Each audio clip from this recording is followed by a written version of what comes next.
BJP magistrate প্রশাসনের কাছে আমি প্রার্থী বলি, অথচ আমার কথা কোনো আমলই নেন। ফাইজুল করিম তো ইন্তেকাল করেছেন, মানে ফাইজুল করিম মারা যাওয়ার পরে ওই সিসিটিভির সামনে এসে বলতে হবে, চিৎকার করে বলতে হবে আমি মারা যাচ্ছি, আমি মারা যাচ্ছি।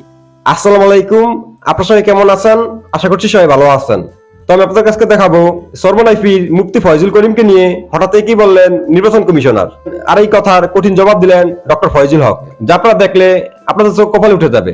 আর এইদিকে এই বিষয়টি নিয়ে সর্বনাইফির মুফতি ফয়জুল করিম কি বললেন, তো আমি আপনাদের কাছে এই দুটি ভিডিও ফরমেশন দেখাবো। তো আজকের এই ভিডিওটি অত্যন্ত গুরুত্বপূর্ণ, তো আমি আশা করবো যে আপনারা সম্পূর্ণ ভিডিওটি দেখবেন, আর এই সম্পূর্ণ ভিডিওটি দেখলেই বিস্তারিত জানতে পারবেন। আর এই ভিডিওটি দেখানোর আগে আপনাদের কাছে ছোট্ট একটি রিকোয়েস্ট, আপনারা যদি চ্যানেলে নতুন হয়ে থাকেন তাহলে এরকম নিত্য আপডেট নিউজ সবার আগে পেতে আমার এই চ্যানেলটি সাবস্ক্রাইব করে আমার সাথেই থাকুন। আর এখন চলুন আমরা প্রথমে দেখে আসি সর্বনাইফিরের পক্ষ নিয়ে কি বললেন ডক্টর ফয়জুল হক।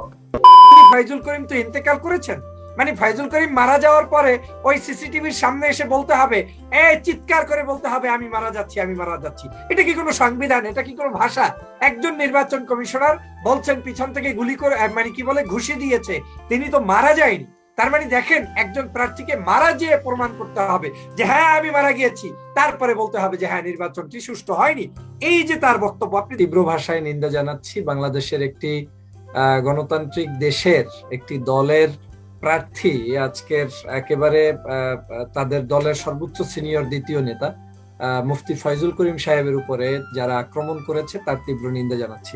প্রথমেই আমি একটু বলে নিচ্ছি, আমার ব্যাকগ্রাউন্ড হচ্ছে এই যে বাংলাদেশ জাতীয়তাবাদী দল সহ বিরোধী মতের মানুষরা মনে করে এই ফ্যাসিস্ট সরকারের অধীনে কোনো সুষ্ঠু নির্বাচন সম্ভব নয়, এবং তাদের অধীনে কোনো নির্বাচনে যাওয়াও কোনো বাস্তবসম্মত নয়, এবং কারা যে আবারও যারা যাবে সেটাও তাদের সাংবিধানিক অধিকার। কিন্তু আজকে দেখেন, আমরা যে গত 14 বছর বলেছি যে এই সরকারের অধীনে কোনো সুষ্ঠু নির্বাচন হবে না, তার প্রমাণ কিন্তু এই সরকারেরই অন্য প্রার্থী, ভিন্ন প্রার্থী, অথবা সরকারের নিজেদের মধ্যে বহিষ্কৃত প্রার্থী, অথবা ছোট অন্য কোনো দলের প্রার্থী, তাদের সাথে পর্যন্ত তারা যে আচরণগুলো করছেন সেই আচরণ থেকেই প্রতীয়মান হয় যে ফ্যাসিস্ট শেখ হাসিনা সরকারের অধীনে কোনো সুষ্ঠু নির্বাচন হবে না।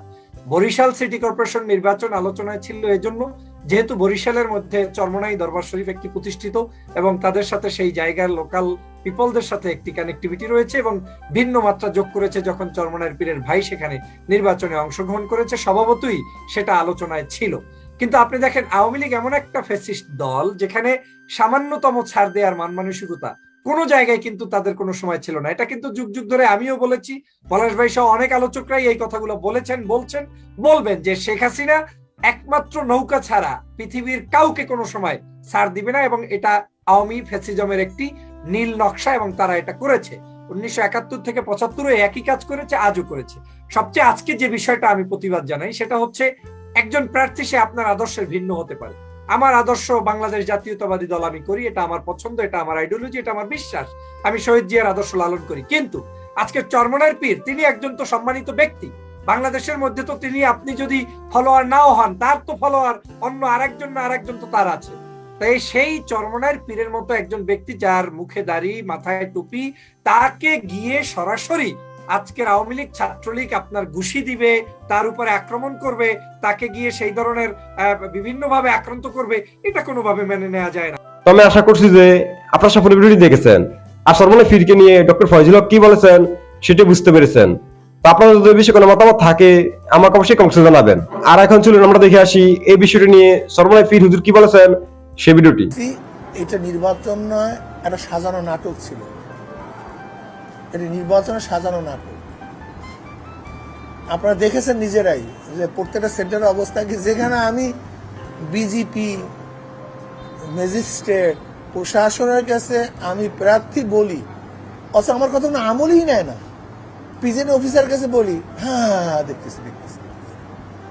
আমি তো আগেই বলছিলাম, মানে সেই সকালবেলা প্রথম যখন 8টায় আমি ভোট দিয়েছিলাম, যে এখন তো ভোট ভালো মতো দিতে পারলাম, সুষ্ঠু পরিবেশ, একটু পরে থাকবে কি না সে ব্যাপারে আমি নিশ্চিত না।